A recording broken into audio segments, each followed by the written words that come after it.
अपने हक के लिए मैदान में न उतरोगे, अगर घर के ईवान में ही मार दिए जाओगे। पहले तो छीन लेंगे कानून बना के सब कुछ, तुम भी कानून पे वार दिए जाओ। আপনারা দেখছেন বাংলার আওয়াজ।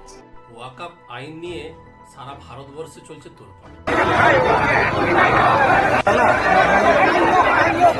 বিভিন্ন এলাকায় ওয়াকফ আইনের বিরুদ্ধে প্রতিবাদ মিছিল এবং প্রতিবাদ জানাচ্ছে।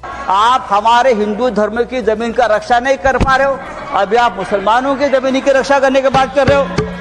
ঠিক সেই রকম ঘাটাল বিধানসভায় কালকে একটি মহা মিছিলের আয়োজন করেছে ঘাটাল ব্লক সংখ্যালঘু সম্প্রদায়ের মানুষ।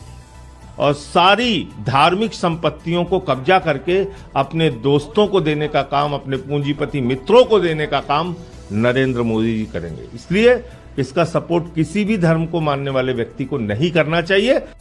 এই ওয়াকফ প্রতিরোধ কমিটি এটা জানিয়েছেন যে যেন কোনো অপ্রীতিকর ঘটনা না ঘটে, সেই কারণে প্রতিটি মসজিদে জুম্মার সময় ঘোষণা করা হয়েছে শান্তিপূর্ণভাবে এই মিছিল হবে।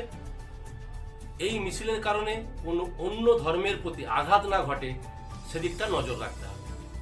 গণতান্ত্রিক দেশে গণতন্ত্র দ্বারা ভোট নিয়ে যে সরকার পরিচালিত হচ্ছে, জনগণের কথা কর্ণপাত করা এটা তো তার দায়িত্বের মধ্যে পড়ে। কোনোভাবে এই দাবি মুসলিম সমাজ মেনে নেবে না, সেটা স্পষ্টভাবে জানিয়েছে। প্রধানমন্ত্রীর কাছে মেমোরেন্ডাম যাচ্ছে, সেখানে বলা হয়েছে যে এই আইন আমরা মানতে পারছি না, এই আইন বাতিল করতে হবে। আর এই ওয়াকফ আইনের বিরুদ্ধে, নরেন্দ্র মোদীর বিরুদ্ধে গর্জে উঠতে হবে। এই আইন যেমন ছিল তেমন করতে হবে, এই আইন বাতিল করতে হবে। এই নিয়েই তাদের প্রতিবাদ, এই নিয়ে কাল হবে মিছিল ঘাটাল বিধানসভা।